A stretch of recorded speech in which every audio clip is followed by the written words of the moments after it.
Guru, did you see Izzy and Alex backstage? Izzy being all friendly? Let's be honest, would he have been that nice if he got flatlined again? No, Adesanya had the chance to be respectable after every one of their fights. He just constantly and acted like a after every one of their fights at every stage. The first, the second, the third.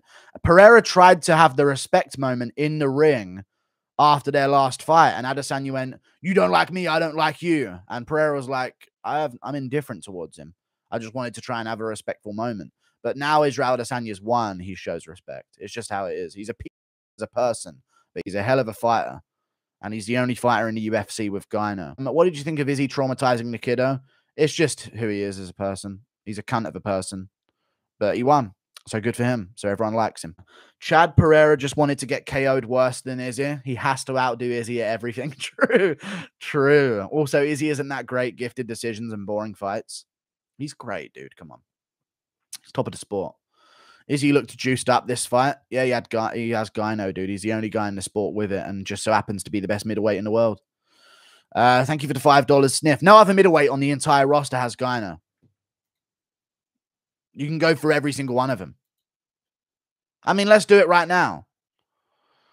Dumas doesn't have gyno. Dobson doesn't. Ribeiro doesn't. Nick Diaz doesn't. Fremd doesn't. Holmes doesn't. Pickett doesn't. Chalulin doesn't. Todorovic doesn't. Leroy Duncan doesn't. Pfeiffer doesn't. Stoltzfus doesn't. Gore doesn't. Al Hassan doesn't. Vieira doesn't. Brundage doesn't. Magomedov doesn't. Marquez doesn't. Kizraev doesn't. Muradov doesn't. Soriano doesn't. Bo Nickel doesn't. Barrios doesn't. Kopilov doesn't. Turman doesn't. Nujikwani doesn't. Malkoun doesn't. Petrosky doesn't, Durayev doesn't, Rodriguez doesn't, Fahea doesn't, Petrosian doesn't, Anders doesn't, Park doesn't, Hawes doesn't, Buckley doesn't, Hernandez doesn't, Silva doesn't, Baraujo doesn't, Alexijuk doesn't, Meerschaert doesn't, Tavares doesn't, Shabazian doesn't, Imavov doesn't, Andre Muniz doesn't, Allen doesn't, Curtis doesn't, Hermanson doesn't, Dolidze doesn't, Brunson doesn't, Duplessis doesn't, Strickland doesn't, Costa doesn't, Cannonier doesn't, Vittori doesn't, Whitaker doesn't, Pereira doesn't, but Adesanya does, and he's the guy at the top.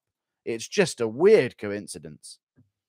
Out of all 50 or 60 of them, out of all 60 of them, and that's not even mentioning Gastelum doesn't, Weidman doesn't, Heinich doesn't, Cummings doesn't, Parsons doesn't, Urbina doesn't.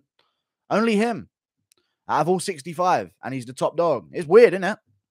And he's the big superstar of the company. So strange. Motivated GM3 or is he? If GM3 ain't bored, we know what the result is.